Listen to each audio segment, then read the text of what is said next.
Sometimes a man's lowest point becomes the foundation for his greatest rise. When 52-year-old Vince Harrow started digging through a mountain dump just to survive another day, he never imagined what lay buried beneath the trash. After losing his job and his son's respect, Vince spent his days searching for scrap metal and bottles to recycle. His world had shrunk to propane tanks and canned soup. Then, one afternoon, he found a black bag hidden under old tarps. Inside were stacks of $100 bills and a briefcase full of forgotten cryptocurrency codes worth millions.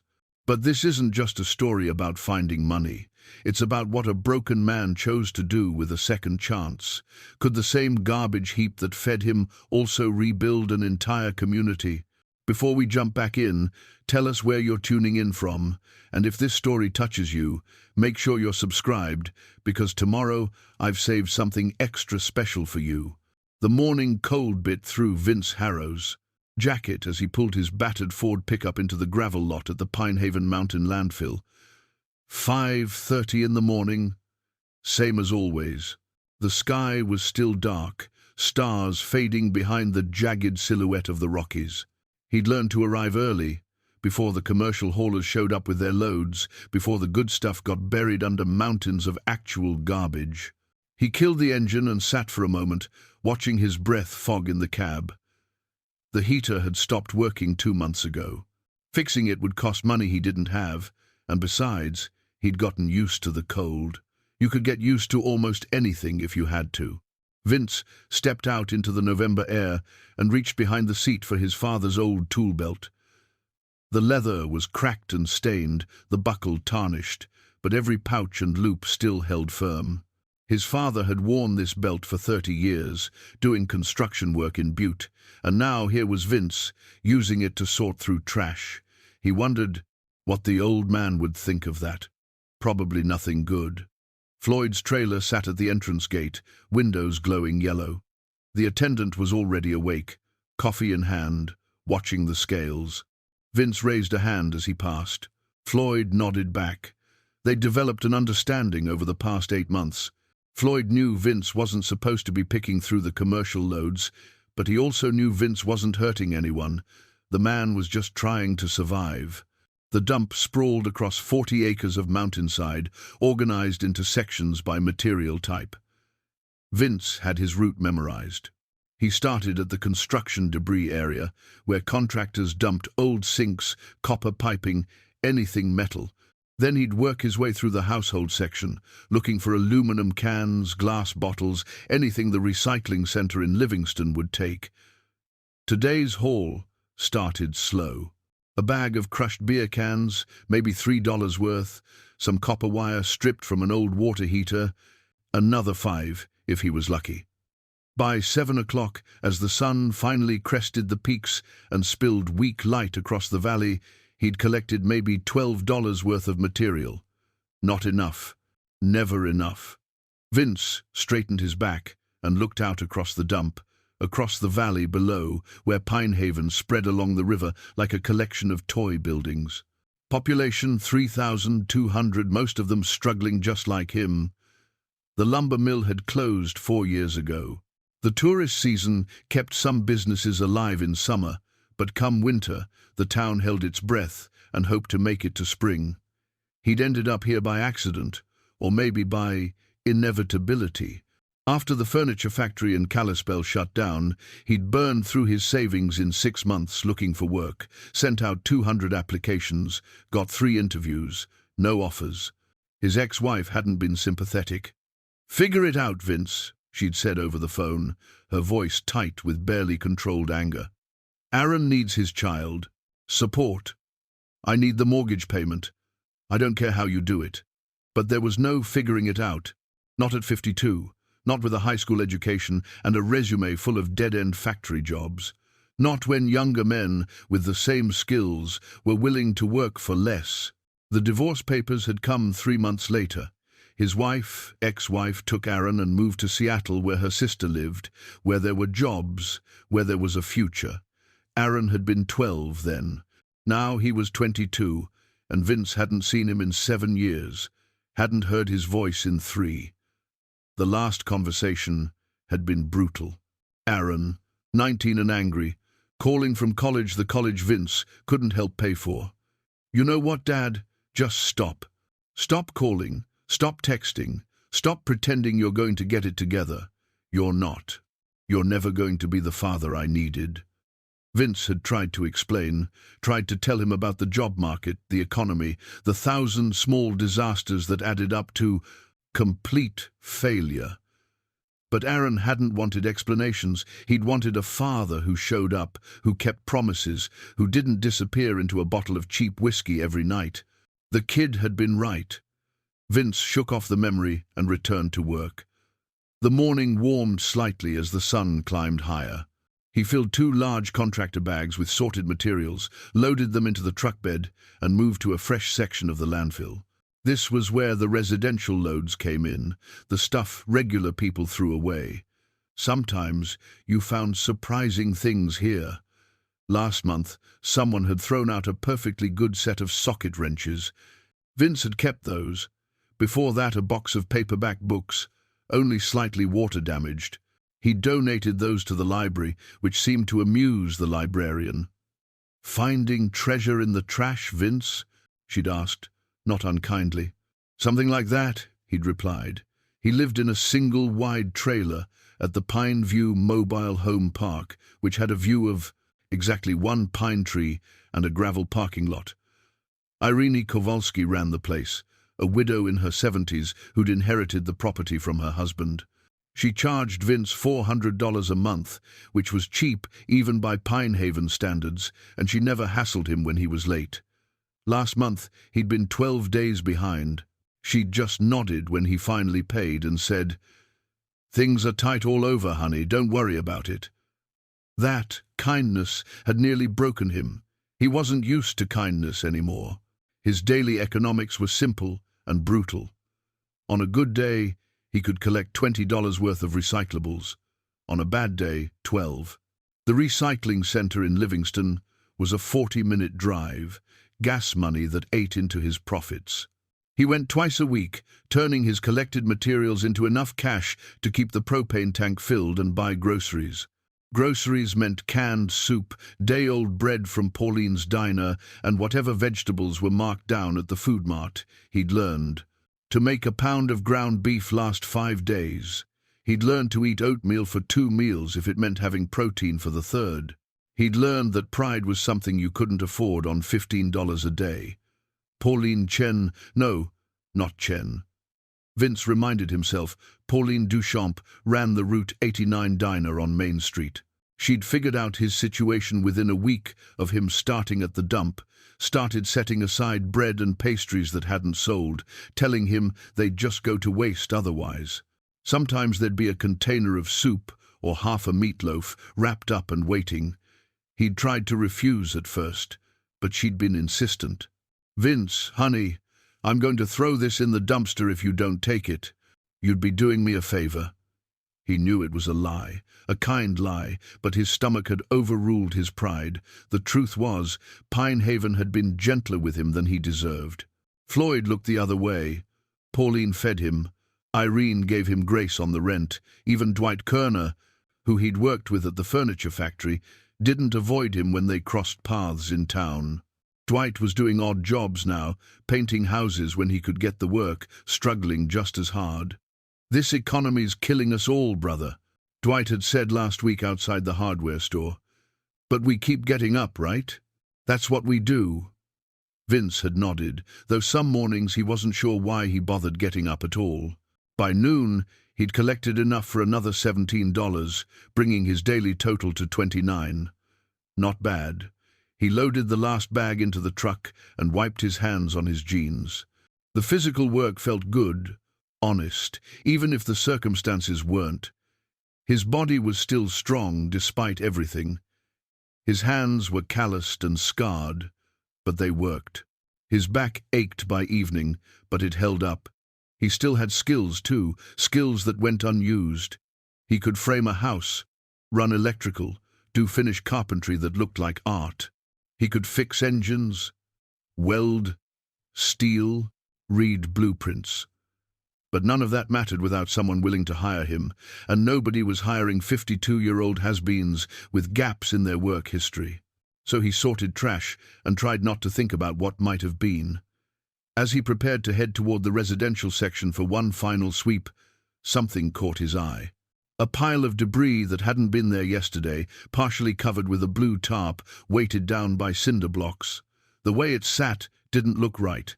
Too deliberately concealed, too carefully arranged. Probably nothing. Probably just someone dumping construction waste and trying to hide it to avoid fees. But something about it nagged at him. Vince walked over, his boots crunching on broken glass and gravel. He lifted the edge of the tarp. Underneath were splintered wooden crates, the kind that might have held equipment or tools. Old cardboard boxes dissolving in the weather.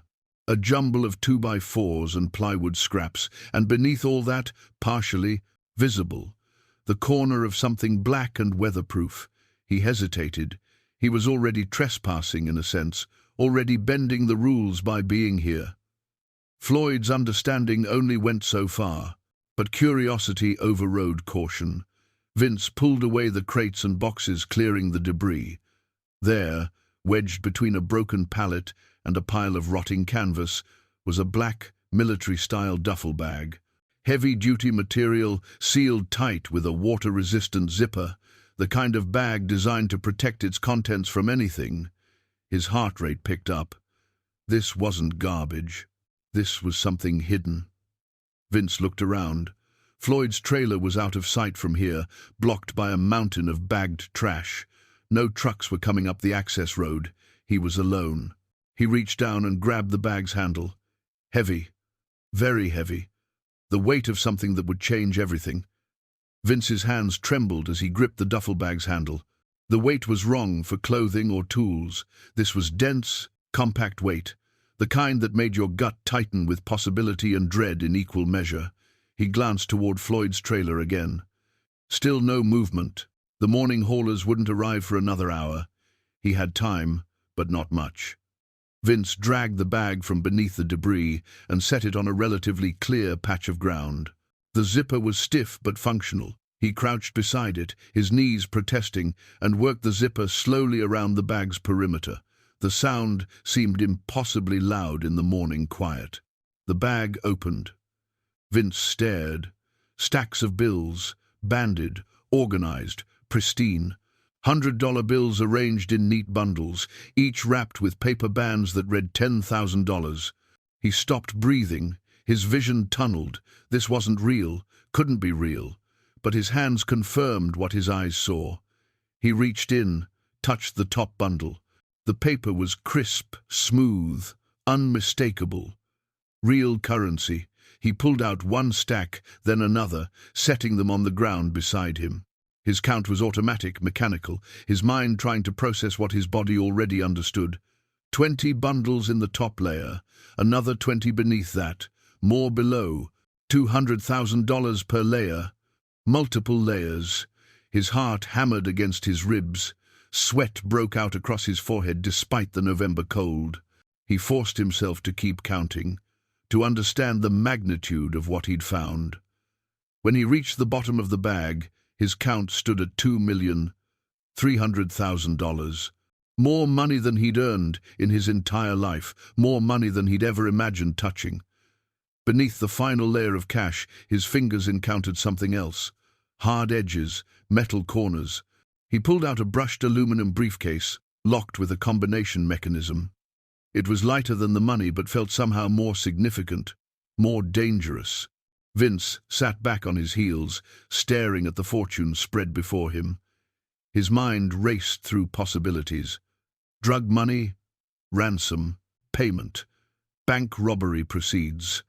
Nothing legitimate ended up buried in a mountain landfill. Someone had hidden this here.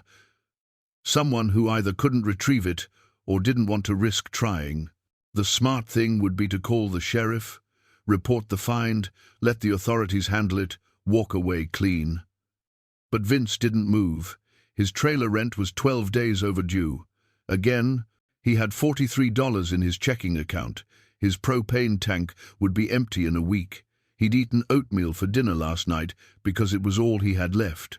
And here sat enough money to solve every problem he'd ever had. The moral calculus played out in his head with brutal clarity. This money was already dirty, already tainted by whatever crime had generated it. Turning it in wouldn't undo that crime, wouldn't help any victims. The money would disappear into evidence lockers, eventually be absorbed into some government account, and no one would be better off. But if he kept it, he could survive. Could maybe rebuild something. Could potentially reconnect with Aaron, show him that his father hadn't been a complete failure, except that would make him a thief, a criminal, everything he'd never been, despite his failures. Vince closed his eyes and thought of Aaron's last words. "You're never going to be the father I needed." Would stolen money change that? Would wealth built on crime earn back his son's respect? He opened his eyes and began repacking the bundles, his movements quick and efficient. He couldn't think about this here, couldn't make this decision surrounded by trash with Floyd potentially driving by at any moment. The duffel bag went into the truck bed first, covered with the tarp he kept for protecting recyclables. The briefcase he tucked behind the seat in the cab, hidden under an old blanket. His hands were steady now, operating on autopilot while his mind spun. He forced himself to continue working for another hour, collecting aluminum cans and copper wire like it was any other morning. Had to maintain appearances, had to seem normal. When he finally drove past Floyd's trailer at 8:30, he raised his hand in casual greeting. Floyd waved back, coffee mug in hand, suspecting nothing. The drive back to Pineview took 15 minutes. Vince's eyes flicked constantly to the rearview mirror, watching for police cars, sheriff's vehicles, anything suggesting he'd been spotted. But Route 89 remained empty, just scattered ranches and mountain views. His trailer sat at the back of the lot, isolated from the others by Irene's strategic placement. Privacy for the tenant who paid least and needed grace most. Today, that privacy felt like providence. Vince backed the truck as close to the door as possible. He scanned the park. No one visible. Most residents were at work or inside against the cold.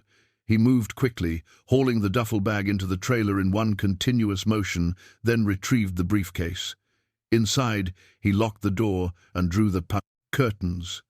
His hands shook again as he set the bag on his small kitchen table. The table rocked slightly under the weight, uneven legs he'd never gotten around to fixing. He unpacked the money a second time, laying it out in organized rows. This time, he counted more carefully, checking the bills' dates and serial numbers. The hundreds were genuine as far as he could tell, printed between 2011 and 2012. Old enough to have been out of circulation for over a decade, but new enough to still be pristine. No die packs.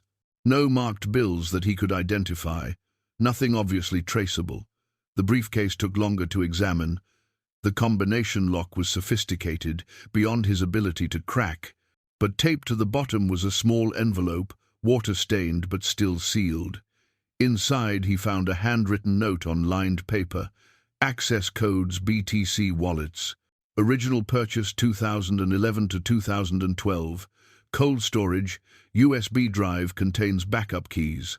Password hint, first dog's name plus mum's birthday, MMDDYY. Vince pulled the USB drive from the envelope. Cryptocurrency. Bitcoin. He'd heard about it on the news, understood it was digital money worth something, but had never paid much attention.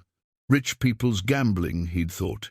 He needed information, needed to understand what he'd actually found. The Pinehaven Public Library opened at 9. Vince rewrapped the money, stuffed it into a garbage bag, and carried it outside. Behind his trailer, hidden by overgrown brush, was an old storage container he'd bought at a yard sale for $20. He'd dug a shallow pit beside it months ago, intending to create better drainage. Instead, he dug deeper, widening it until the garbage bag fit snugly.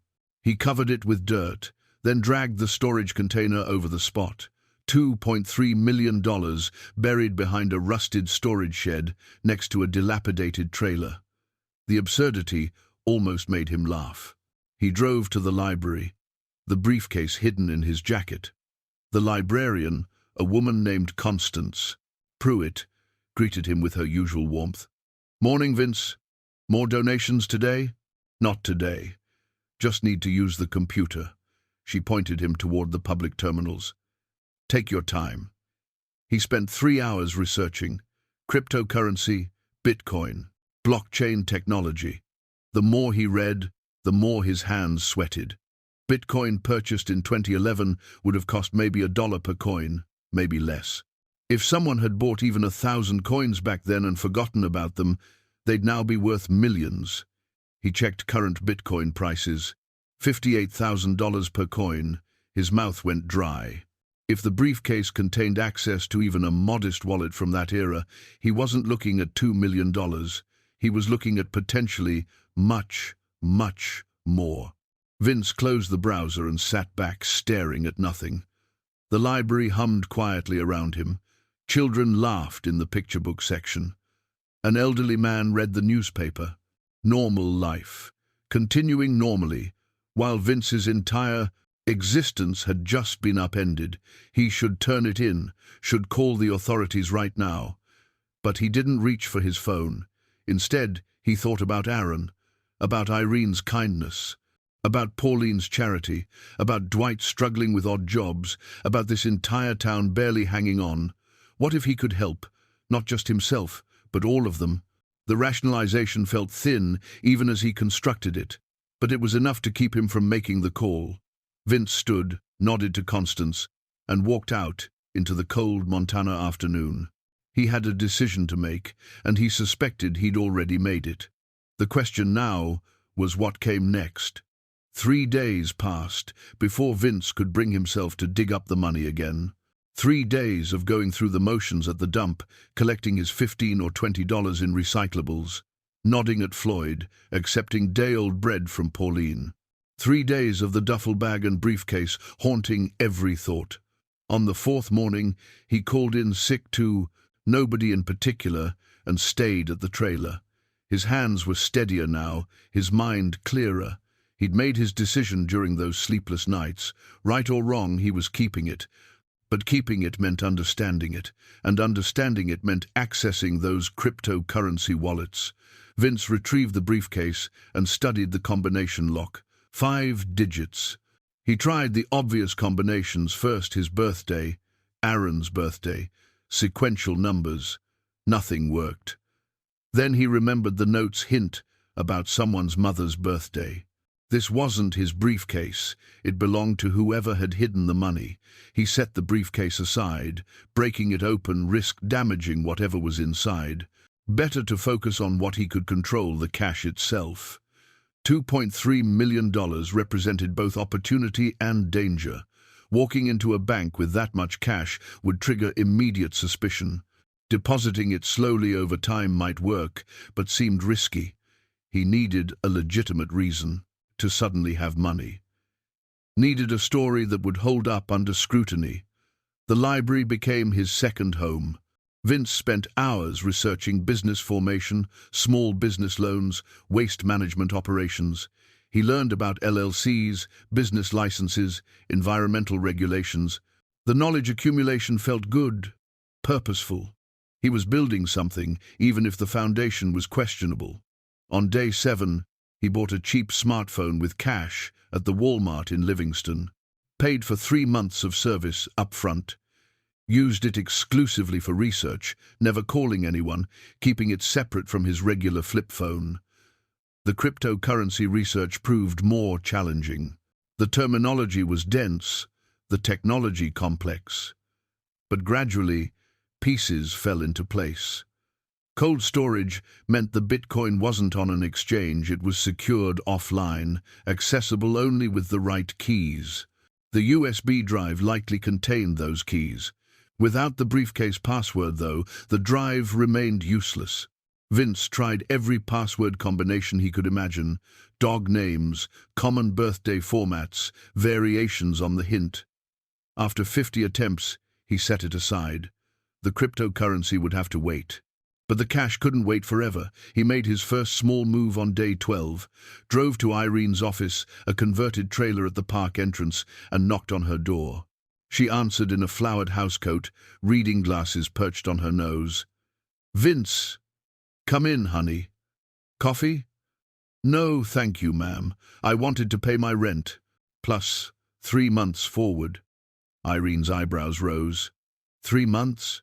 "Vince, you don't need to. Had a little luck. Sold some tools I'd been holding on to. Figure I should get ahead while I can." He handed her $1,600 in 20s and 50s. Small bills, carefully assembled from breaking some of the hundreds at various stores across 2 counties. Irene counted it twice, then looked at him with concern. "You're sure about this? You need that money for other things?" "I'm sure. Feels good to be caught up." Her smile was genuine, relieved. "Well, all right then. I'll mark you paid through February." That night, Vince slept better than he had in months. The second move came a week later. He found Dwight at the hardware store, buying paint supplies for a job. Dwight's truck was worse than Vince's, rust eating through the wheel wells, exhaust held on with wire hangers. "Hey, brother," Dwight greeted him. "How's the dump treating you?" "Can't complain. Listen, I got a question for you." They talked in the parking lot. Vince explained his idea carefully, testing the words. He was thinking about starting a small recycling business. Nothing fancy, just a legitimate operation. Hauling services, sorting facilities, contracts with the county. Would Dwight be interested in working with him? Part-time at first, but potentially full-time if it took off. Dwight's expression shifted from skepticism to cautious hope. "You got the capital for that?" "Starting a business ain't cheap. I've been saving, and I'm looking into small business loans. Thought I'd start small, see if there's a market." "Hell, Vince, there's definitely a market. You know how much people pay for trash hauling around here? And most of it just gets buried when half could be recycled." They talked for an hour. Dwight had ideas, good ones, knew which businesses might sign contracts, which neighborhoods needed better service. By the end, they'd shaken hands. Partners, if this thing got off the ground. Vince drove home feeling something he hadn't felt in years. Purpose. He filed the LLC paperwork himself, working from templates found online. Second chance reclamation. The name felt right, significant in ways he couldn't quite articulate. The filing fee was $70. Business license another $120. Small costs, but they made it real. The briefcase remained locked, mocking him from the closet shelf. He'd tried 200 password combinations. By now, nothing worked. The potential fortune inside stayed tantalizingly out of reach. But the cash was enough to start with. Vince began converting hundreds into smaller bills, never more than a few at a time, spreading his transactions across 5 counties, gas stations, grocery stores, restaurants. He'd buy something small and break 100, slow accumulation of 20s and 50s that wouldn't raise eyebrows.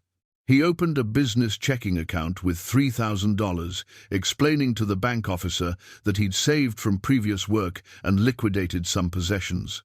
The officer barely looked up from her paperwork. $3,000 wasn't enough to trigger reporting requirements. With the business account established, Vince started spending carefully. A used sorting table purchased from a defunct recycling operation in Bozeman, safety equipment. A commercial hauling truck, 15 years old but mechanically sound, bought from an estate sale for $4,500. Each purchase was researched, justified, documented. He kept meticulous records in a spiral notebook, every dollar in, every dollar out. The legitimate money needed to be separated from the tainted money, even if only in his own mind. Dwight came by the trailer one evening to look at the truck. He ran his hand along the faded paint, checked the tires, climbed into the cab. "This'll work," he said. "Needs some TLC, but the bones are good. Think we can start by the 1st of the month?" "I think we better. I got rent coming due and no painting jobs lined up." They began operations on December 1st. Small residential contracts at first, undercutting the established haulers by 20%. Vince handled morning dump runs, while Dwight managed pickup routes. The work was hard, the hours long but legitimate. By December 15th, they'd signed contracts with 37 households and 2 small businesses.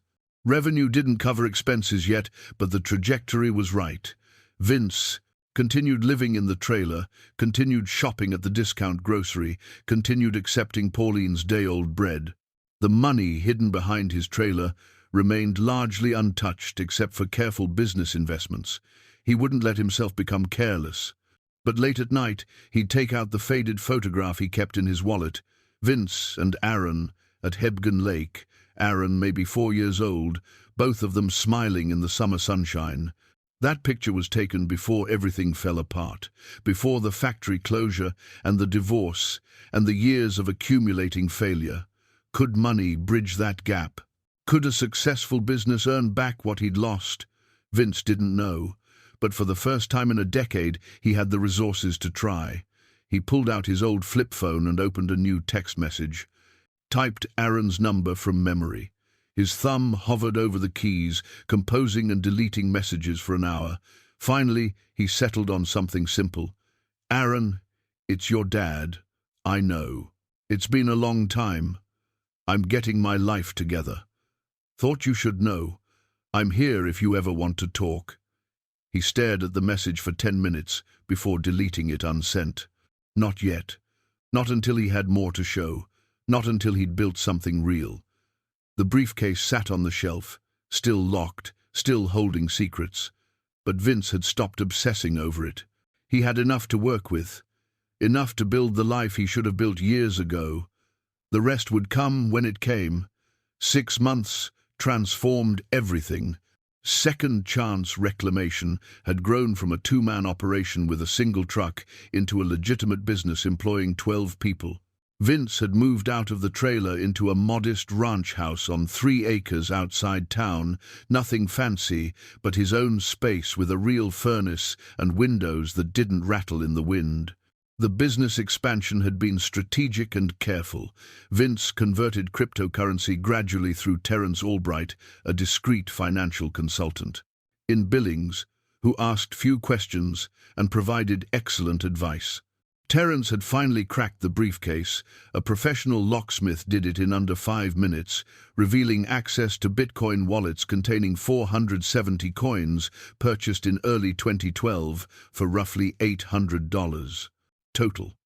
At current values, those coins were worth $27 million. The revelation had sent Vince into 3 days of barely controlled panic.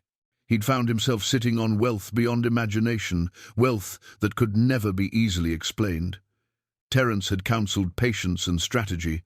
Convert small amounts over time, Terence advised. Establish business legitimacy first. Show consistent revenue growth. Then gradually introduce investment income as your business expands. Nobody questions a successful entrepreneur diversifying assets. So Vince followed the plan. He converted $20,000 worth of Bitcoin monthly, routing it through business accounts as equipment, purchases, facility improvements, operational expenses. The money funded real growth, a second sorting facility in the next county, partnership agreements with regional recycling centers, educational programs with local schools. The community noticed. How could they not? Pinehaven's quiet dump scavenger had become a business owner, employer, and increasingly visible presence in town affairs. Most people celebrated the transformation. Dwight told everyone who'd listen about Vince's vision and work ethic. Floyd, retired now from the landfill, served as community outreach director, connecting Second Chance with municipal contracts. Pauline's Diner had become the unofficial company cafeteria, feeding crews and hosting informal meetings. But not everyone was pleased. Lowell Griggs had been on the town council for 18 years, owned a successful insurance agency, and prided himself on knowing everyone's business. He'd watched Vince's rise with increasing skepticism that had gradually hardened into open suspicion. The confrontation came at a county commission meeting in late May. Vince was presenting a proposal for expanded recycling services when Lowell interrupted from the public seating. Excuse me, Mr. Harrow. I have some questions about your operations financing. The room quieted. Commissioner Aldrich, chairing the meeting, frowned. Lowell, this isn't the public comment period. I believe my questions are relevant to the contract under consideration. Lowell stood, adjusting his wire-rimmed glasses. Mr. Harrow started his business, 8 months ago? Now he's operating multiple facilities, employing a dozen people, proposing million-dollar municipal contracts. That's remarkable growth for someone who was picking through trash for survival less than a year ago. Vince kept his expression neutral. I had savings I'd been accumulating. Made some good investments, built the business carefully. Savings from what employment? Your work history shows. Factory jobs and manual labor. Where exactly did this capital come from? I had a small inheritance from my father's estate. Used it as seed money, reinvested the profits. It was the story Terence had helped construct. Vince's father had died 6 years earlier. There was no way to prove or disprove a modest inheritance. The timing was plausible enough. Lowell smiled thinly. How much was this inheritance? That's personal financial information, Lowell. Commissioner Aldrich's patience was wearing thin. Unless you have evidence of wrongdoing, I suggest we return to the proposal. I'm simply asking for transparency. If we're entrusting municipal contracts to this company, shouldn't we understand its financial foundation? The meeting continued, but damage was done.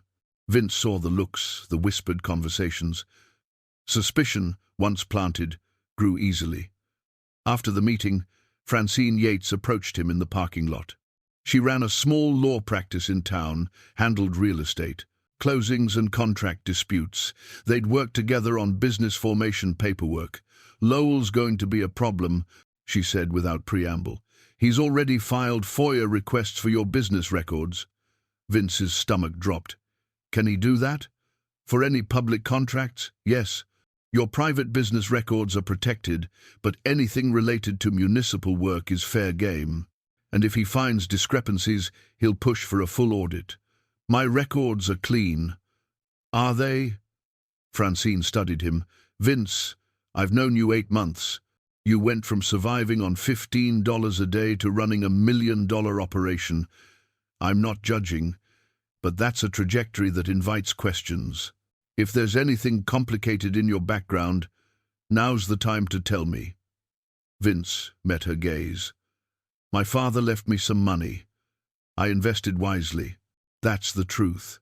It wasn't the whole truth, but it was true enough. Francine nodded slowly. Then make sure your documentation is airtight, because Lowell won't stop digging until he finds something or proves there's nothing to find. That evening, Vince sat in his modest living room, reviewing every financial record. Terence had been thorough. The paper trail showed consistent business growth funded by legitimate investments. The cryptocurrency conversions were structured as technology sector returns, properly documented and taxed. Nothing illegal. But nothing quite explained the magnitude of success either. His phone buzzed. Unknown number. Vince almost didn't answer, then reconsidered. Hello? Dad? The world stopped. Aaron's voice, deeper than Vince remembered but unmistakable. Aaron. Jesus. How are you? Silence stretched. Then, I'm okay. I heard you're doing well. Running a business? Yeah. Recycling operation. It's growing. That's good. That's really good, Dad. More silence. Vince's mind raced for the right words, the words that would bridge 10 years of absence and pain. I've been wanting to call you, Vince managed. Didn't know if you'd want to hear from me. I didn't. For a long time, I didn't. Aaron's voice was measured, careful. But my girlfriend, Bryn, she says everyone deserves a chance to change. Said I should at least hear you out. She sounds wise. She is. A pause. Look, I'm going to be in Montana next month. Got a construction contract near Missoula. Thought maybe I could stop by Pine Haven. See what you've built. Vince's throat tightened. I'd like that. I'd really like that. Don't get excited, Dad. This isn't a reunion. I just want to see if what I'm hearing is real or more of your usual promises." The words stung because they were earned. "Fair enough. When you're ready, I'm here." They ended the call with awkward goodbyes and tentative plans. Vince sat holding the phone, overwhelmed by the collision of hope and terror. Aaron was coming. Would see everything Vince had built, would ask the same questions Lowell was asking, and Vince would have to decide how much truth to tell his son. Outside, the Montana twilight painted the mountains in shades of purple and gold. Vince's 3 acres stretched toward the forest line, peaceful and quiet. He'd worked so hard to build this life, this legitimacy, but it rested on a foundation that wouldn't survive serious scrutiny. The money had given him a second chance, but second chances came with their own price, and Vince was beginning to understand that price might be higher than he'd imagined. His phone buzzed again. Text from Dwight. "Meeting tomorrow a.m. Need to discuss Lowell's situation." Vince typed back. 8 o'clock. My office. He had a month before Aaron arrived. A month to shore up his defenses, solidify his story, prepare for questions he still didn't know how to answer. A month to figure out if redemption built on secrets could survive the light of truth. The storage unit behind Vince's house contained everything from his old life. He hadn't opened it in months, but tonight something pulled him there. Maybe it was Aaron's phone call. Maybe it was the weight of Lowell's suspicion. Either way, he found himself standing in the doorway with a flashlight, illuminating boxes of memories he'd tried to forget. His father's tool belt hung on a nail, exactly where he'd placed it the day he moved in. Beside it, a plastic bin labeled Aaron Childhood. Vince pulled it down and carried it inside. The house was quiet. Too quiet. He'd grown accustomed to silence in the trailer, but here in this larger space, the emptiness felt different. Like a stage waiting for actors who might never arrive. He opened the bin on the kitchen table. School photos, report cards, drawings Aaron had made in elementary school. A Mother's Day card that said "to Mom and Dad" in crayon before the divorce made such sentiments obsolete. And at the bottom, wrapped in tissue paper, Aaron's baseball glove. The leather was dried out, cracked from years of neglect. Vince retrieved saddle soap and conditioning oil from the garage. Spent an hour working the leather, restoring flexibility, remembering the day they'd bought this glove at a sporting goods store in Kalispell. Aaron had been 9, trying out for Little League. They'd played catch for hours that afternoon, Aaron's throws wild but enthusiastic, Vince's heart full of a hope he hadn't felt before or since. 3 months later, the factory closed. 6 months after that, the marriage ended. Baseball gloves and father-son catch became casualties of economic collapse. Now, at 52, Vince was trying to rebuild what he'd lost. But could you rebuild a relationship the same way you rebuilt a business, with capital and strategy and careful planning? His phone rang. "Terrence." "We have a problem," Terrence said without preamble. "Someone's been asking questions about your accounts. Subtle inquiries, but persistent. Professional investigator, probably." Vince's hand tightened on the phone. "Lowell. Most likely. They haven't breached anything yet, but they're probing. Looking for inconsistencies. What do we do?" 2 options. First, we could preemptively disclose your full financial history to a neutral third party. Establish transparency, remove the mystery. Second, we maintain current position and dare them to find something actionable. What would you recommend? Terrence was quiet for a moment. Honestly, the truth is complicated but not illegal. You found abandoned property. You used it to build a legitimate business, morally grey, legally defensible. But disclosure invites judgment. People might understand, or they might crucify you. After hanging up, Vince sat with the conditioned baseball glove in his hands. Every choice seemed to lead to exposure. Stay silent, and Lowell kept digging.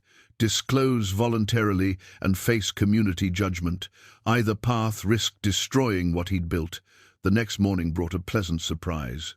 Vince arrived at the office to find a certificate from the County Environmental Board, recognizing second chance reclamation for outstanding contribution to regional sustainability. The award came with a small plaque and a feature in the county newsletter. Dwight was already there, grinning. Saw this coming. You've changed how 3 counties think about waste management. People notice that. People also notice when someone rises too fast. Vince replied. Lowell's got an investigator checking my finances. Dwight's smile faded. Seriously? That's what he's doing with his time? He's convinced I'm hiding something. Are you? The directness caught Vince off guard. Dwight had never asked before, had seemed content accepting Vince's inheritance story at face value. It's complicated. That's not a no. Dwight leaned against the desk. Look, I don't care where the money came from, brother. You gave me a job when I was sleeping in my truck. You gave half this town something to hope for. Whatever you did, it's working out for a lot of people. That doesn't make it right. Doesn't make it wrong either. Maybe it just makes it human. The conversation was interrupted by Irene calling. She rarely phoned unless it was important. Vince, honey, I wanted to give you a heads up. Lowell came by yesterday asking questions about when you lived at Pine View. Wanted to know about your finances back then, whether you had regular income, that sort of thing. What did you tell him? Told him you paid your rent and it wasn't his business. But he's determined, Vince. Be careful.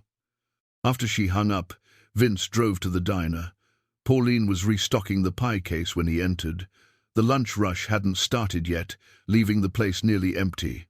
Coffee, honey? She asked. Please, and some advice if you've got it. They sat in a back booth. Pauline listened as Vince explained the situation in vague terms, someone questioning his success, digging into his past, trying to undermine what he'd built. People fear what they don't understand, Pauline said finally. You showed up in this town broken, started sorting garbage, then 6 months later you're employing people and winning awards. That's a story that doesn't make sense to folks like Lowell. He needs it to make sense, so he's inventing narratives. What if his narrative is closer to truth than mine? Pauline studied him. Is it? Vince looked down at his coffee. I found something I shouldn't have kept. Used it to build something good. Does the good erase the wrong? That's above my pay grade, honey. But I'll tell you what I know, you've helped more people in 6 months than Lowell has in 18 years on that council. You kept this diner open when I was about to lose it. You gave Dwight his dignity back. You're teaching kids about sustainability and giving their parents decent jobs. Maybe you started from a complicated place, but where you've gone matters. Try telling that to my son when he gets here. Your boy's coming? Vince, that's wonderful. Or it's disaster waiting to happen. He'll see what I've built and want to know how. I don't have a good answer. Pauline reached across the table and squeezed his hand. Then tell him the truth. Not the story you've been telling everyone else. The actual truth. Kids can smell lies from a mile away, but they can also forgive honesty, even when it's ugly. Vince drove back to the office, but his mind was elsewhere. He thought about the money still hidden in the cryptocurrency accounts, the millions he hadn't touched yet because touching them meant more questions, more risk, more exposure. He thought about Aaron arriving in 3 weeks, about Lowell's investigator, about the precarious legitimacy he'd constructed. That afternoon, he made a decision. He called Francine. I want to establish a community foundation, he told her.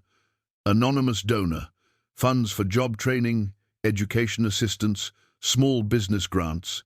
Can we structure it so the source remains private? Legally? Yes, practically, it'll raise more questions. Let them ask. Maybe it's time to start doing obvious good instead of hiding behind business growth. Over the next 2 weeks, Vince transferred $500,000 into the newly formed Pinehaven Opportunity Fund. The announcement made regional news an anonymous benefactor, providing substantial resources for community development. Lowell's response came through a sharply worded op-ed in the local paper, questioning the ethics of anonymous donations and suggesting they might be laundering schemes for illegitimate wealth. The accusation stung because it wasn't entirely wrong, but it also galvanized community support. Letters flooded the paper defending anonymous giving, praising the foundation's mission, and criticizing Lowell's cynicism. The town split into camps, those who trusted Vince's transformation and those who demanded explanations. Through it all, Vince prepared for Aaron's arrival. He practiced conversations, imagined confessions, rehearsed justifications. But none of it felt adequate. 3 days before Aaron was scheduled to arrive, Vince received an envelope with no return address. Inside was a single sheet of paper with a typed message. "I know where the money came from. We should talk before your son gets here." No signature, no contact information. Just a clear threat wrapped in seeming concern. Vince sat in his office, holding the note, watching evening shadows lengthen across the recycling yard. Everything was converging: Aaron's visit, Lowell's investigation, anonymous threats, community division. The careful structure he'd built was cracking, and he didn't know which piece would give way first. The baseball glove sat on his desk, leather now supple and restored. But could damaged relationships be restored as easily as damaged leather? Could trust, once shattered, be rebuilt with time and conditioning oil? Vince didn't know. But in 3 days, he'd find out. Aaron arrived on a Thursday afternoon in a Ford F-250, with Washington plates and a woman beside him who could only be Bryn. Vince watched from the office window as they parked, his heart hammering so hard he thought it might crack a rib. 10 years. 10 years since he'd seen his son in person. Aaron had grown into a man, broader shoulders, a beard that made him look older than 22, the confident posture of someone who knew how to work with his hands. He wore Carhartt pants and work boots, dressed like his father used to dress before the world fell apart. Vince met them at the door. The moment stretched, awkward and fragile. Then Aaron extended his hand. "Dad. Son." They shook hands like strangers conducting business. Bryn, dark-haired and observant, broke the tension. "Mr. Harrow, I've heard a lot about you. Aaron's been talking about this visit for weeks." "All bad, I imagine," Vince said. "Not all," she smiled. "Some of it was just confused." Vince gave them the tour, the sorting facility, the equipment, the employee break. Room with photos on the wall showing the team at various events. Aaron asked technical questions about processing capacity and profit margins, questions that revealed he'd been researching the industry. He was impressed, but trying not to show it. "This is bigger than I expected," Aaron admitted as they stood in the main warehouse. "How'd you finance all this?" There it was, the question Vince had been dreading. "I had some money saved, made good investments, built it up gradually." Aaron's expression shifted slightly. "Saved from what? You were picking through trash a year ago. Mom said you couldn't even make child support." "Your mother was right. I couldn't. I was broken. Then I caught a break." "What kind of break?" Before Vince could answer, Dwight appeared from the office area. "Boss, we've got a situation. Federal agents just pulled up." Vince's blood turned to ice. "What?" 2 men in dark suits were indeed walking toward the building, badges already visible. Behind them, Lowell stood beside his Cadillac, arms crossed, wearing an expression of vindication. The lead agent was in his 40s, professional but not aggressive. "Vincent Harrow." "That's me. I'm Agent Kowalski, FBI. This is Agent Ferretti. We need to talk to you about a cold case investigation." "May we come inside?" Vince's mind raced. He glanced at Aaron, whose face had gone from confused to alarmed. "What's this about?" "Perhaps we should speak privately," Agent Kowalski suggested. "Whatever you need to say, you can say it here." Vince's voice was steadier than he felt. "These are my employees and my son." Agent Ferretti opened a tablet, pulled up a case file.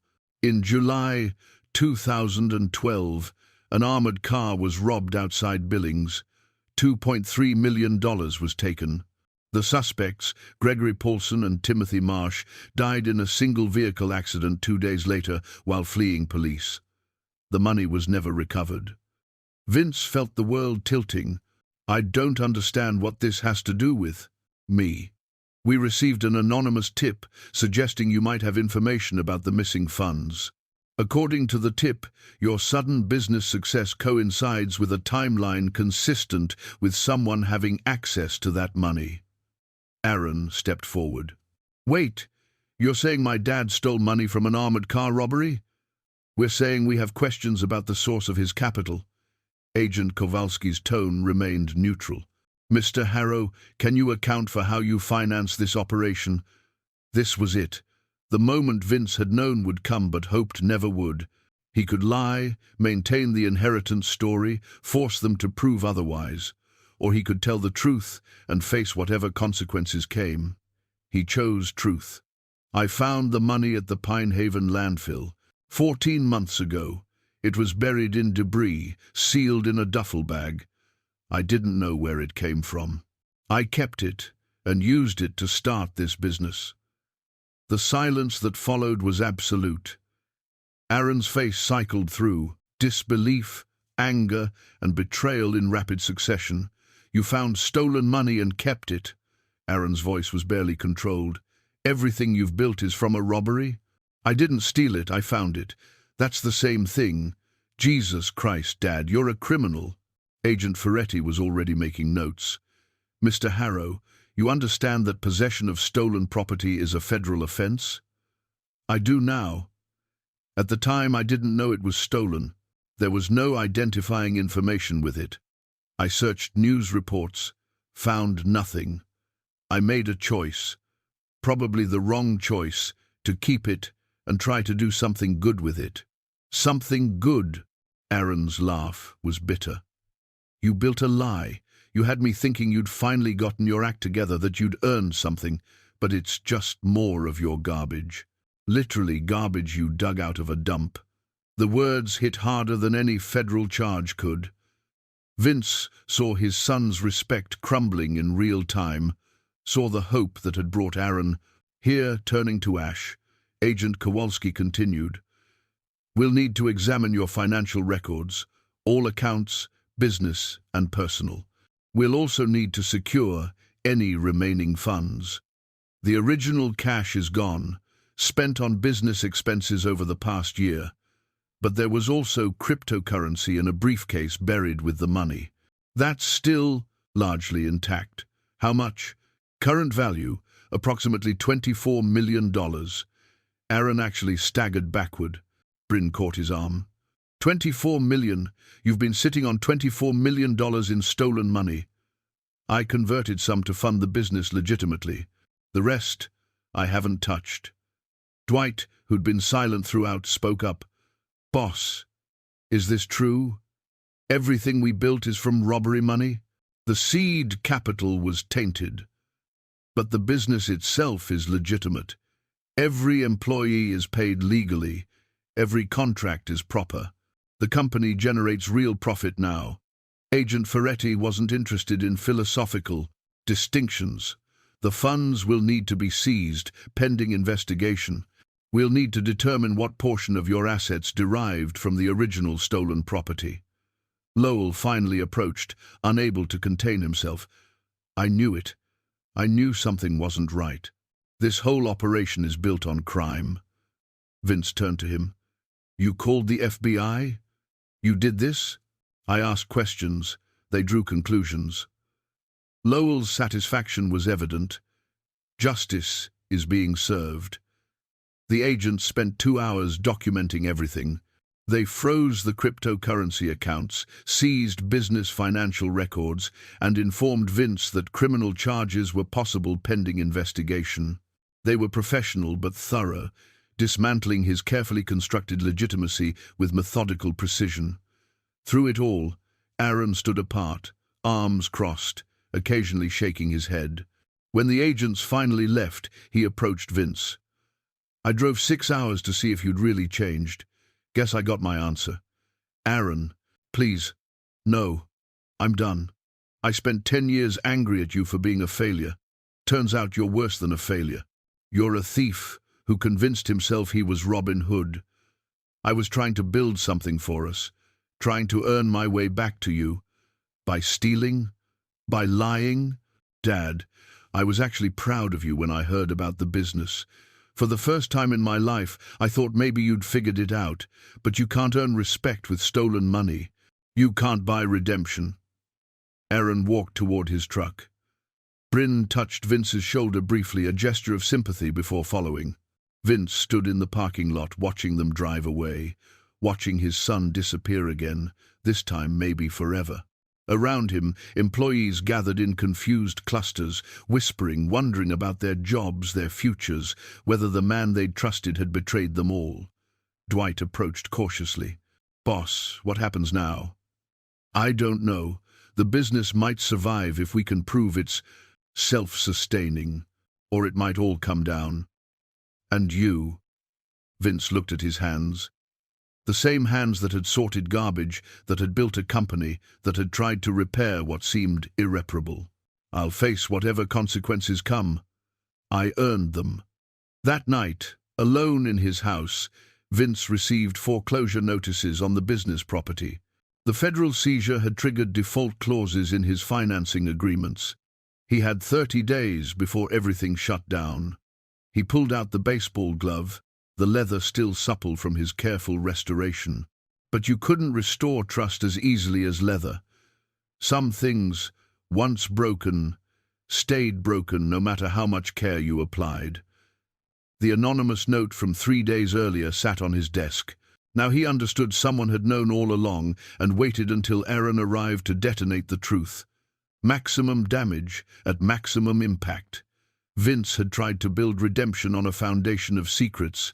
Now the foundation had cracked, and everything was collapsing into the hole where honesty should have been. The foreclosure notice gave Vince 30 days. The federal investigation gave him no timeline at all, just the weight of uncertainty and the knowledge that criminal charges remained possible. He called an emergency meeting with his employees the morning after Aaron left. 12 people gathered in the break room, their faces showing fear, confusion, and in some cases, anger. These were people who depended on their paychecks, who had families and rent payments and lives built around the stability Vince had promised. Dwight stood beside him as Vince explained everything: the found money, the decision to keep it, the business built on compromised foundations, the federal investigation now threatening to dismantle it all. I understand if you want to walk away, Vince concluded. I understand if you feel betrayed. I made a choice that seemed right at the time, but was probably wrong. Now, we're all paying the price. Silence filled the room. Then Floyd, the old landfill attendant who'd watched Vince's journey from the beginning, spoke up. I got a question. Is the business itself legitimate? The contracts, the work we do, the way we operate? Yes. Everything we've done for the past 6 months is completely legal. Then we fight for it, Floyd said simply. You gave us something real. Don't matter much how it started if where it went was good. Others murmured agreement. Not everyone. 2 employees quit on the spot, unwilling to be associated with the controversy. But 10 remained, committed to saving what they'd built together. Francine arrived that afternoon with legal paperwork and hard truths. The federal prosecutor I spoke with is willing to negotiate. They acknowledge you cooperated fully once confronted. The fact that you haven't spent the cryptocurrency works in your favor shows restraint, intention to eventually do the right thing. What are they offering? Full surrender of the original 2.3 million or its equivalent from the crypto assets. You keep the rest of the cryptocurrency and any business profits that can be proven independent of the initial capital. No criminal charges if you agree to certain conditions. What conditions? Public admission of what you did, community service, ongoing financial transparency. And you'll need to prove the business can survive without the tainted money. Vince studied the documents. The deal meant keeping roughly 18 million in cryptocurrency and a business that might be viable. But it also meant public humiliation and acknowledging his choices to everyone who'd believed in him. What about civil penalties? Likely. The insurance company that covered the original armored car loss will probably sue for damages. You're looking at additional financial exposure. Do it. Accept the deal. Over the next week, Vince worked with Francine and an economist she brought in to document the business's legitimate growth. They compiled evidence showing that Second Chance Reclamation's current revenue exceeded its operating costs, that the client base was stable, that the business model was sound regardless of how it had been initially funded. The documentation revealed something Vince hadn't fully appreciated. He'd built something genuinely valuable. The company wasn't just surviving on stolen money, it was thriving on good service, competitive pricing, and community relationships. But proving that to skeptics would require more than spreadsheets. The county commission scheduled a public hearing to determine whether Second Chance Reclamation's municipal contracts would be maintained or revoked. Lowell had pushed for immediate revocation, arguing that the county couldn't do business with a criminal enterprise. Vince spent his evenings preparing testimony, gathering evidence, and trying not to think about Aaron's betrayed expression. Bryn had texted once a brief message saying Aaron needed time but wasn't writing him off completely. Small comfort, but comfort nonetheless. The anonymous note sender revealed himself 3 days before the hearing. Vince answered a knock at his door to find a man in his 60s, weathered and tired-looking. "My name is Walter Paulson. Gregory Paulson was my son." Vince's stomach dropped. Gregory Paulson, one of the robbers who died fleeing police.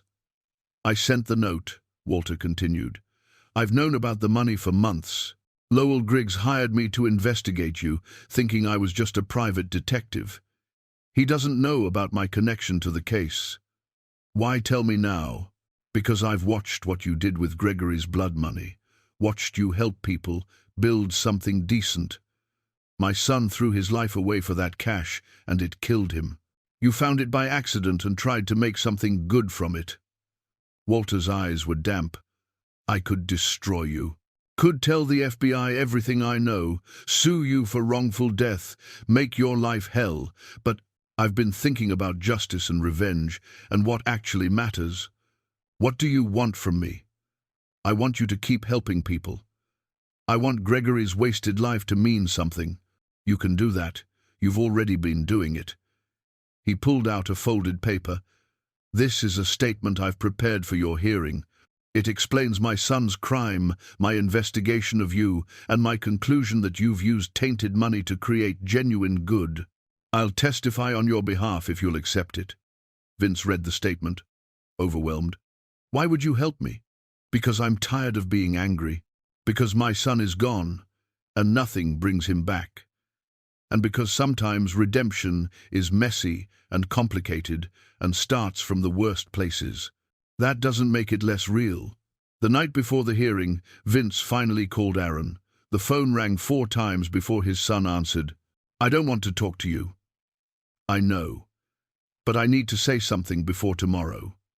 Vince took a breath. "You were right. I can't buy redemption, can't earn respect with stolen money, but I can try to make amends. I can face what I did and accept the consequences. Tomorrow I'm going to stand in front of the whole community and admit everything. The money, the lies, the choices. All of it. Silence on the line. I'm not asking for forgiveness, but I'm asking you to believe that I'm trying to do better.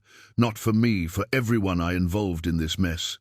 For Dwight and Floyd and all the people who trusted me. They deserve better than being dragged down by my mistakes. Why are you telling me this? Because you deserve to know your father isn't running anymore, isn't hiding. I'm going to stand there and take whatever judgment comes, and I wanted you to know that before it happens." More silence. Then, "I'll be there tomorrow. Not for you. For them, the people you employed. They shouldn't lose everything because you made bad choices. Thank you, son." The call ended. It wasn't forgiveness. Wasn't reconciliation. But it was Aaron choosing to show up, and that meant something. The morning of the hearing arrived cold and clear. Vince dressed carefully work clothes, not a suit. He wasn't pretending to be something he wasn't anymore. He drove to the county building and found the parking lot overflowing. The hearing had drawn massive community interest. Inside, the commission chamber was packed beyond capacity. Lowell sat in the front row, confident. Francine waited at the defense table with organized files and calm competence. Walter Paulson sat in the back, his statement folded in his pocket. And there, standing against the side wall, was Aaron with Bryn beside him. Their eyes met across the room. Aaron didn't smile, didn't wave. But he nodded slightly, acknowledgement that he was there, that he was witnessing this. Commissioner Aldrich called the hearing to order. We're here to determine whether Second Chance Reclamation's municipal contracts should be maintained, modified, or revoked in light of recent revelations regarding the company's founding. Mr. Harrow, you have the right to make a statement before we hear testimony. Vince stood. His handwritten ledger sat before him, every dollar accounted for, every decision documented. The truth, finally, laid bare. He looked at Aaron, at Dwight, at Floyd and the others who'd believed in him. Then he began to speak. Vince's voice was steady despite the trembling in his hands. 14 months ago, I was the lowest I'd ever been. Sorting through garbage to survive, living in a trailer I could barely afford, estranged from my son.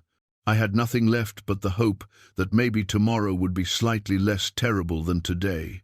The room was silent. Every eye was on him. Then I found a black duffel bag buried in the landfill. Inside was $2.3 million in cash and access to cryptocurrency worth millions more. I didn't know where it came from. I looked for news reports, searched for any indication of who it belonged to. Found nothing, and I made a choice. He paused, letting the weight of that choice settle over the room. I kept it.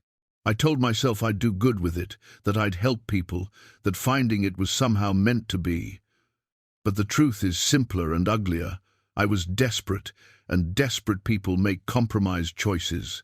I kept stolen money because I convinced myself I deserved a second chance, more than some unknown victim deserved justice.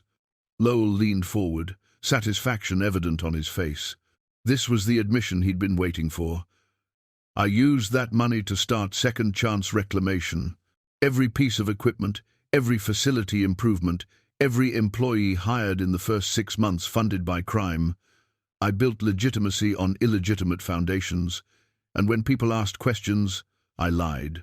Told you all about an inheritance that never existed, about savings I never had. I lied because the truth would have destroyed what I was trying to build.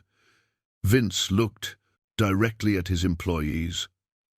I lied to you especially. You trusted me, worked for me, believed in what we were building together. You deserved honesty, and I gave you convenient fiction. For that, I'm deeply sorry. He opened his ledger, the pages filled with meticulous handwriting.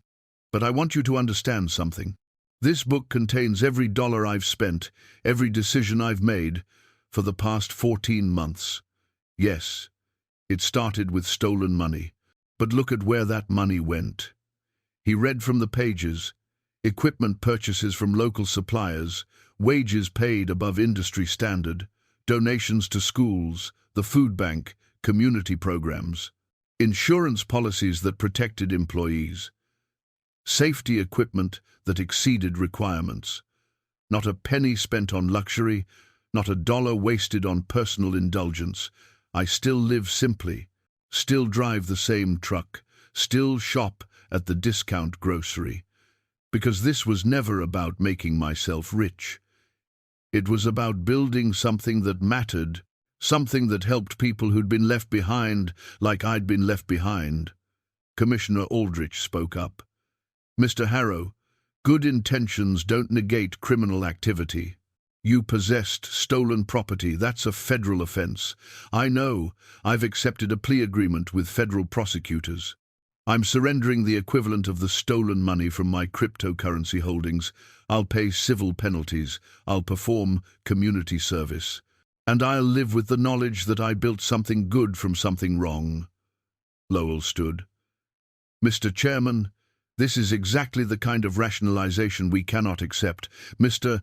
Harrow committed a crime. The fact that he spent the proceeds on seemingly noble purposes doesn't change that. We must revoke all contracts and send a message that criminal behavior has consequences. I agree about consequences, Vince said. I'm accepting them. But I'm asking that the people who work for me, who depend on this company, who had nothing to do with my choices, that they don't pay the price for my mistakes. Second chance reclamation is viable now. It generates legitimate profit. It serves this community well. Shutting it down doesn't punish me. It punishes them. The commission called its first witness. Lowell presented his case, methodically documenting the timeline, questioning the ethics, emphasizing the deception. He called business competitors, who argued they'd been disadvantaged by Vince's ill-gotten capital. He painted a picture of unfair advantage and moral bankruptcy. Then Francine began the defense. Her first witness was the economist who'd analyzed the business. He testified that Second Chance Reclamation's current business model was sustainable and profitable, independent of initial capital. He showed growth curves, client retention rates, competitive analysis. The business worked because it provided good service, not because it had more money than competitors. Floyd testified next. I watched Vince Harrow dig through trash for 8 months. Watched him work harder than any man I've ever seen just to earn $15. When he found that money, he could have disappeared, could have gone to Mexico or somewhere and lived like a king. Instead, he stayed here and built something that employs 12 families. That means something. Dwight's testimony was emotional. I was homeless 2 years ago, living in my truck, drinking too much, figured life was over. Vince gave me a job when nobody else would, gave me purpose. I don't care where his money came from, he saved my life with it. This company does that for people. It gives folks who've been knocked down a place to stand back up. One by one, employees testified. Single mothers who'd found stable work, former addicts who'd gotten second chances, older workers who'd been deemed unemployable elsewhere. The pattern was clear. Second Chance Reclamation lived up to its name, providing opportunities others wouldn't. Pauline testified about the diner, about how Vince's investment had kept it open, preserving a community gathering place and her livelihood. Irene spoke about his character, his kindness even when he had nothing. Teachers described the impact of his anonymous donations on their students. The testimony built a picture of genuine community impact, but it didn't erase the fundamental problem. It all started with crime. Then Francine called Walter Paulson. The room stirred when Walter identified himself. Lowell's face showed confusion, then alarm as he realized his investigator was about to testify for the defense. Walter's statement was devastating in its honesty. He described his son's crime, the robbery that had led to 2 deaths and stolen millions. He explained his investigation of Vince, how he'd tracked the money's trail. And then he delivered his conclusion. My son died for that money, threw away his life and everything good in it, chasing wealth he didn't earn. When I found out Mr. Harrow had it, I wanted to destroy. Wanted him to suffer like my family suffered, but I watched him for months, saw what he built, saw who he helped. And I realized something. Gregory's crime doesn't have to be the end of the story. Mr. Harrow took blood money and turned it into something that heals. That's not justice in any traditional sense, but it's redemption, and maybe that matters more. The room was absolutely silent. Even Lowell seemed shaken. Walter continued, I could sue Mr. Harrow, could claim damages, emotional distress, wrongful benefit from my son's crime. My lawyers say I'd probably win, but I'm not going to, because making him suffer doesn't bring Gregory back. It just creates more suffering. And I'm tired of suffering. This town is tired of suffering. Maybe we need to figure out how to let broken people rebuild, even when they start from broken places. When Walter sat down, Vince saw tears on the old man's face, saw the weight of years of grief and anger beginning to lift. Forgiveness, even complicated forgiveness, was its own kind of freedom. Commissioner Aldrich called for a brief recess before closing arguments. Vince stepped outside for air, and Aaron was waiting. "That was hard to watch," Aaron said quietly. "I imagine it was. But you didn't make excuses, didn't try to justify it. Just told the truth and accepted that it's complicated." "It is complicated, but I'm done hiding from it." Aaron nodded slowly. "I'm still angry, still processing, but I'm trying to understand. It wasn't forgiveness, but it was a door left open, and that was more than Vince had hoped for." The hearing reconvened with closing arguments. Lowell spoke first, his voice carrying practiced authority. "What we've heard today is moving testimony about second chances and redemption. I don't dispute that Mr. Harrow has helped people, but we cannot allow sentiment to override law and ethics. This commission must send a clear message that crime, no matter how it's dressed up afterward, has consequences. Vote to revoke these contracts." Francine stood for the defense. "Commissioner Aldrich, members of the board, you've heard two competing narratives today. One says Vincent Harrow is a criminal who must be punished. The other says he's a flawed man who made a terrible choice and then spent 14 months trying to make it right. Both narratives are true. The question before you isn't which story to believe, it's which story matters more for this community's future." She gestured to the employees seated in the gallery. 12 families depend on second chance reclamation. Dozens of businesses benefit from its services. This company has changed how 3 counties think about waste management and environmental responsibility. Shutting it down doesn't punish Vincent Harrow. He's already facing federal consequences, civil penalties, and public humiliation. Shutting it down punishes everyone else. The commissioners deliberated for 20 minutes that felt like hours.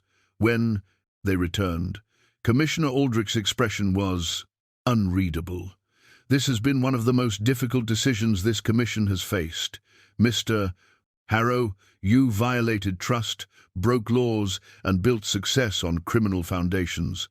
Those are facts we cannot ignore. However, we've also heard compelling evidence that your business serves legitimate community needs and provides it well." Vince held his breath. "Therefore, the commission rules as follows. Second chance reclamation may maintain its municipal contracts subject to the following conditions. First, you must reimburse the county for all audit and investigation costs. Second, you will submit to ongoing financial transparency requirements, including quarterly independent audits. Third, you will perform 200 hours of community service, teaching financial literacy and business ethics. Fourth, this formal reprimand will remain on permanent public record." Relief flooded through Vince. The business would survive. Additionally, Aldrich continued, "You will surrender the agreed-upon funds to federal authorities within 30 days. Failure to meet any of these conditions will result in immediate contract revocation. Do you accept these terms?" "Yes, sir, thank you." "Don't thank us, Mr. Harrow.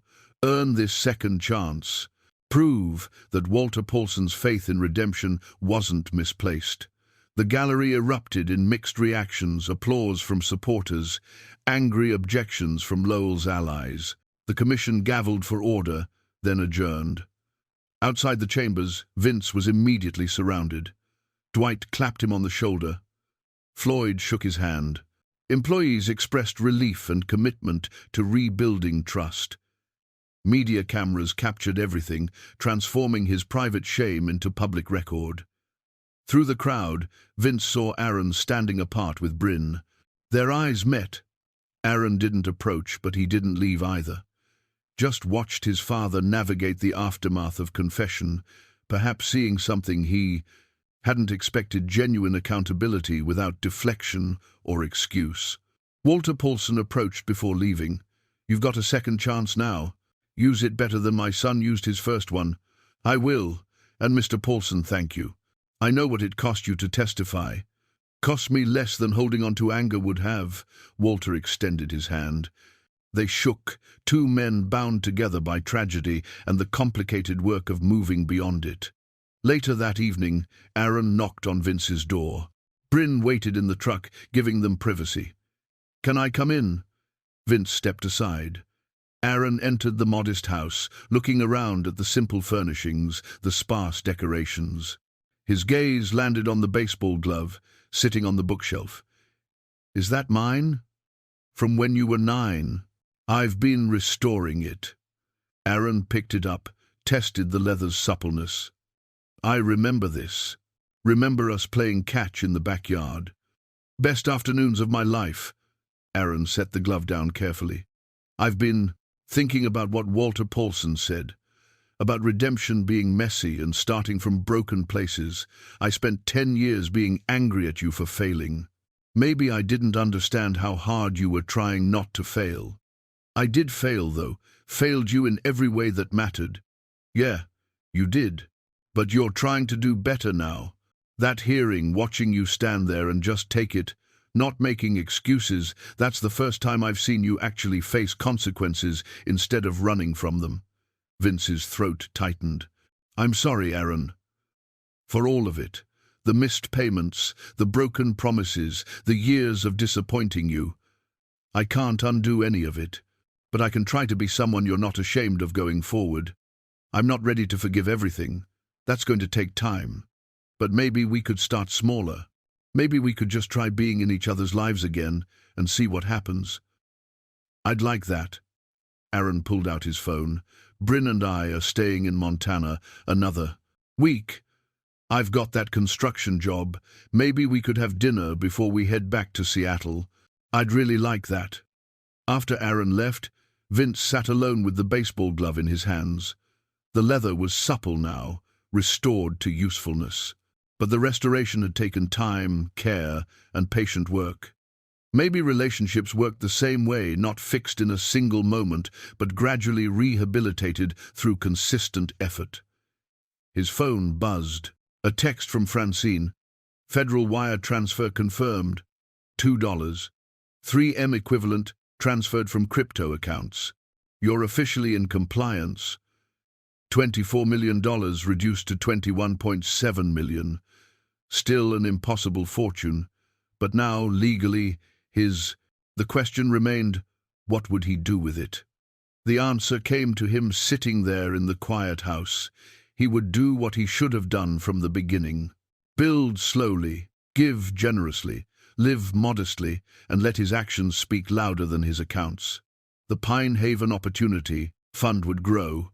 More anonymous donations would flow to those who needed them, and Vince would continue showing up every day at Second Chance Reclamation, working alongside people who'd chosen to believe redemption was possible. He placed the baseball glove back on the shelf, positioned where he'd see it every morning. A reminder of what he'd lost, what he was rebuilding, and what still remained possible if he kept doing the work. Outside his window, Montana stars blazed in the clear night sky. The same stars that had watched him sorting garbage 14 months ago now watched him trying to become someone worthy of a second chance. The journey wasn't finished. Might never be finished. But for the first time in a decade, Vince believed the destination was worth the struggle to reach it. 6 months after the hearing, Vince stood in the Second Chance Reclamation warehouse, watching the morning shift arrive. The routine had become comfortable, employees clocking in, exchanging greetings, organizing routes for the day. What had started as a desperate gamble built on stolen money had transformed into something genuinely sustainable. Dwight approached with a clipboard. "Boss, we got 3 new municipal contracts this week. 2 more counties want to talk about expansion. We're going to need to hire again." "How many?" "At least 5, maybe 7 if we take both contracts." Vince nodded, but the growth no longer filled him with the anxiety it once had. The business was legitimate now, proven profitable independent of its tainted origins. The quarterly audit required by the Commission's ruling had confirmed what he already knew. Second Chance Reclamation succeeded because it provided excellent service, not because it had unfair advantages. His phone buzzed. "Aaron, dinner tonight? Bryn and I have news." They'd been meeting weekly since the hearing, slowly rebuilding what had been broken. The meals were sometimes awkward, often emotional, but consistently honest. Aaron asked hard questions. Vince answered without deflection. Gradually, something like trust was growing between them. That evening, Vince arrived at the small Italian restaurant on Main Street to find Aaron and Bryn already seated. His son looked nervous in a way that immediately worried him. "Everything okay?" "Better than okay." Aaron reached for Bryn's hand. "We're engaged, getting married next spring." The news hit Vince like a physical force, joy and grief tangled together. Joy that his son had found love, grief that he'd missed so much of Aaron's life leading to this moment. "That's wonderful. Congratulations to both of you." Bryn smiled. "We want you involved, Vince, in the planning, the ceremony, all of it. Aaron's been talking about asking you to be his best man." Vince looked at his son, saw the question behind the statement. This wasn't just about a wedding role. It was Aaron saying that despite everything, despite the lies and the lost years, he wanted his father standing beside him for the most important day of his life. "I'd be honored, son, truly honored." The dinner conversation flowed easily after that: wedding plans, guest lists, venue options. But underneath the logistics, Vince felt the weight of what was really happening. Reconciliation wasn't a single moment of forgiveness. It was these accumulating instances of choosing each other, of building new memories to balance the painful ones. Later that week, Walter Paulson stopped by the office unannounced. The old man moved slowly now, but his eyes were clearer than they'd been at the hearing. "Wanted to show you something." Walter pulled out a photograph, a young man in a high school graduation gown, smiling at the camera. "My Gregory, before everything went wrong, before he made the choices that killed him." Vince studied the photo. "He looks happy there, he was. Had a scholarship to state college, girlfriend he was crazy about, whole future ahead of him. Then he met Timothy Marsh, started making easy money doing small crimes, convinced himself he was smarter than consequences." Walter's voice was steady but sad. "I spent 10 years being angry at him for throwing it all away, angry at the world for taking him. But anger just made the hole bigger. What changed? Watching you at that hearing, watching you stand there and take responsibility without making excuses. Made me realize I could either stay angry at a dead son and a dead situation, or I could try to find some meaning in it all." He tucked the photo back in his wallet. "Your business, what you've built, it's given me something. A way to believe Gregory's death wasn't completely pointless. I'm glad it helps. I hope it's enough. It's more than enough. You took the worst thing my son ever did and turned it into something that helps people. That's grace, Mr. Harrow. Real grace." After Walter left, Vince sat alone in his office thinking about grace and redemption and the complicated mathematics of making amends. The money he'd found had belonged to an insurance company, had been stolen by men who died for it, and had somehow ended up in his hands. He'd kept it, used it, built something with it.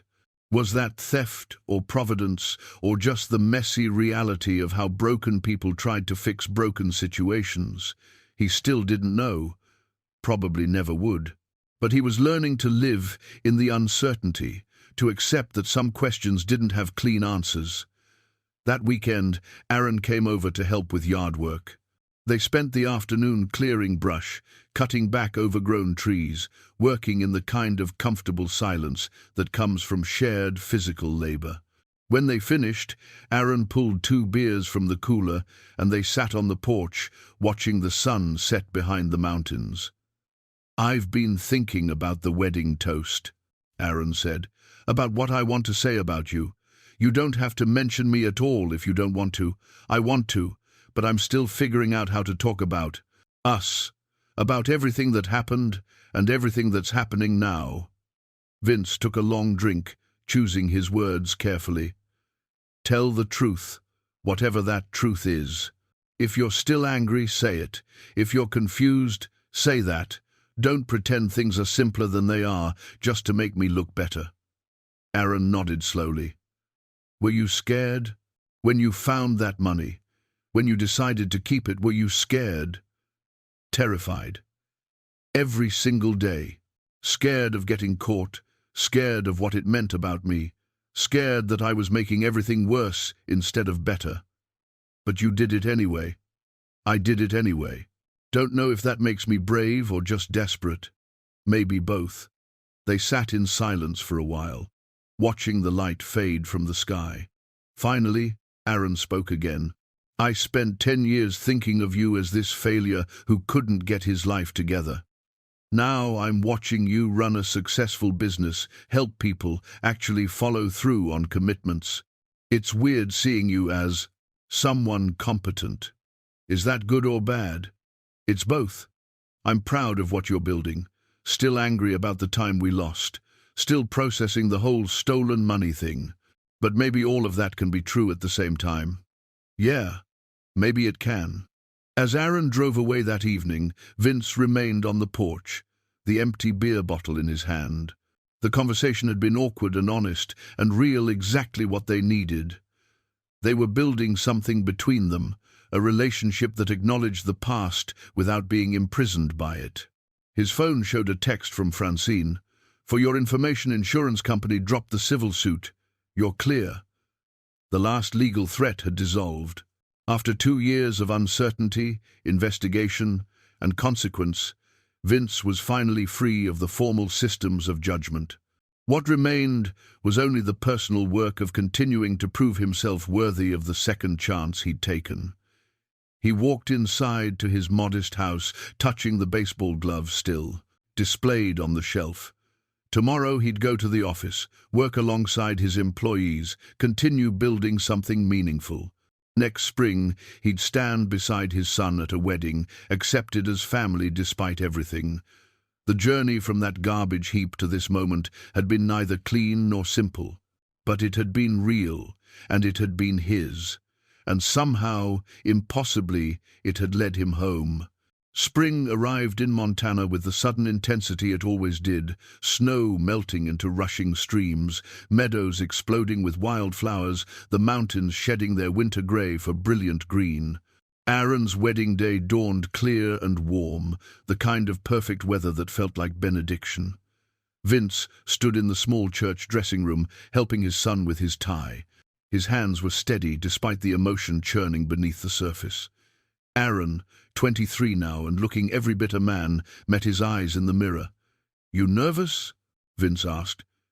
"Terrified, excited, all of it at once. That's how you know it's real." They'd come so far in the past year.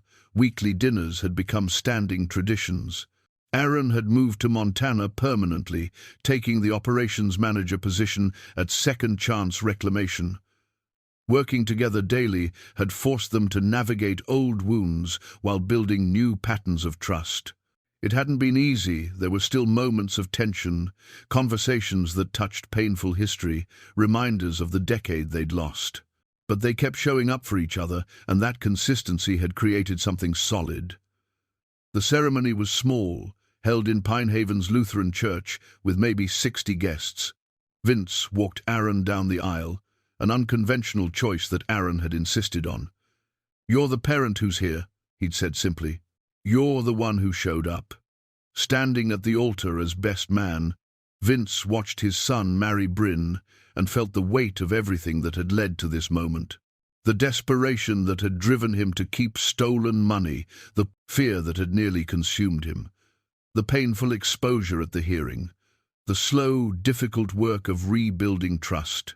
All of it had been necessary, somehow, to arrive at this precise point, standing in a church, watching his son begin a new chapter, accepted as family, trusted with significance. The reception was held at the community center that now bore Vince's name, a naming he still felt uncomfortable with, but had learned to accept. As guests mingled and music played, Vince found himself surrounded by the people who'd witnessed his transformation: Dwight and his family, Floyd, retired but still showing up for important moments, Pauline, whose diner had catered the event, Irene, elegant in a lavender dress, Francine, who'd guided him through legal complexities with wisdom and patience. Even Lowell appeared, standing awkwardly by the punch bowl until Vince approached him. "Glad you could make it. Wouldn't have missed it. Your boy did well for himself." Lowell paused, then extended his hand. "I was wrong about you, Harrow. Not wrong about the money that was still problematic, but wrong about what kind of man you were. You've proven that second chances aren't just sentimental nonsense." They shook hands, and Vince felt another piece of the past settle into place. When the time came for toasts, Aaron stood with a glass of champagne and a piece of paper with notes he'd been revising for weeks. The room quieted. Most wedding toasts talk about how perfect everything is, how the couple was meant to be, how love conquers all. But Bryn and I wanted something more honest than that. He looked at Vince. "My dad and I have a complicated story. We lost 10 years. He made mistakes, big ones. I was angry for a long time, and honestly, part of me still is. But this past year, I've watched him show up every single day, watched him take responsibility without making excuses, watched him build something real from something broken." Aaron's voice caught slightly. "He taught me that redemption isn't about erasing the past. It's about facing it honestly and then choosing to do better going forward.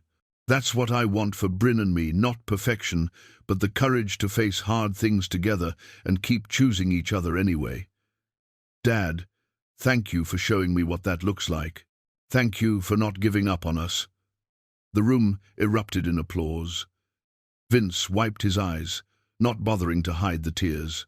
Across the room, Walter Paulson raised his glass in silent acknowledgement, two men forever connected by tragedy, but choosing to build meaning from it. Later, as the reception wound down and guests began departing, Vince stepped outside for air. The Montana evening was cool and clear, stars beginning to emerge in the darkening sky. He thought about the path that had led him here, from the dump to this moment, from desperation to something approaching peace. Bryn joined him on the steps. "Thank you for being here, for being present for Aaron. It means everything to him, even when he can't quite say it. I'm the one who's grateful. For the second chance, for your patience in pushing him to reach out, for accepting me into your family despite everything. Everyone deserves grace, Vince. Even people who make big mistakes, maybe especially them." Inside, Aaron was laughing with Dwight about something work-related. The sight filled Vince with a contentment he'd never expected to feel. His son, here in Montana, building a life that included his father, a business that was thriving and helping people, a community that had witnessed his worst moment and chosen to believe in his capacity for change. The money, nearly 20 million, still sitting in carefully managed accounts, no longer felt like burden or salvation. It was simply a resource, stewarded responsibly, deployed strategically to create opportunity for others. The Pine Haven Opportunity Fund continued growing, funding scholarships and small business grants and emergency assistance. The money flowed outward like ripples from a stone thrown in water, touching lives in ways Vince would never fully know. That night, alone in his modest house, Vince updated his journal one final time. Aaron's wedding day. Stood beside him as best man, watched him marry a woman who sees the good in broken people. The journey from that garbage heap to this moment standing in a church, trusted with significance, accepted as family, still feels impossible. But it happened. Not cleanly, not perfectly, but real. I found more than money in that dump. I found the catalyst that forced me to become someone worth knowing. The foundation was wrong, but what I built on it has become something right. That's going to have to be enough. He placed the journal on the shelf beside the baseball glove, both artifacts of transformation, both reminders of where he'd been and how far he'd traveled. Tomorrow would bring new challenges, new opportunities to honor or betray the second chance, he'd claimed. But tonight, Vince Harrow simply rested in the peace of knowing he'd finally made it home. Outside his window, Montana's stars blazed in the infinite dark. The same stars that had watched him sorting garbage for survival now witnessed him celebrating his son's wedding, accepted and trusted and loved despite everything. The path had been crooked and morally ambiguous, but the destination was real. Sometimes the greatest treasures really were found in the places we least expected, in garbage heaps and second chances, in honest conversations and patient forgiveness, in the daily choice to keep showing up even when it was hard. Vince had found his treasure and spent 2 years learning what to do with it. He'd built a business that mattered, reconciled with his son, helped a community find its footing, turned blood money into something that healed rather than harmed.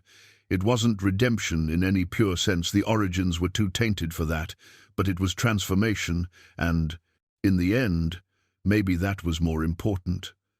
The house was quiet around him. The wedding photos would arrive in a few weeks, capturing this day when past and future met in precarious balance. For now, Vince sat in the darkness, grateful and humbled and finally, impossibly at peace. His journey from garbage to grace was complete. Not because he'd earned forgiveness or erased his mistakes, but because he'd learned to carry them differently, not as shame that crushed, but as responsibility that motivated. The weight remained, but he'd grown strong enough to bear it. Tomorrow the sun would rise on Montana's mountains. Vince would drive to the office, work alongside his son, continue building something meaningful. One day, one choice, one honest effort at a time. That was enough. That was everything. That was home.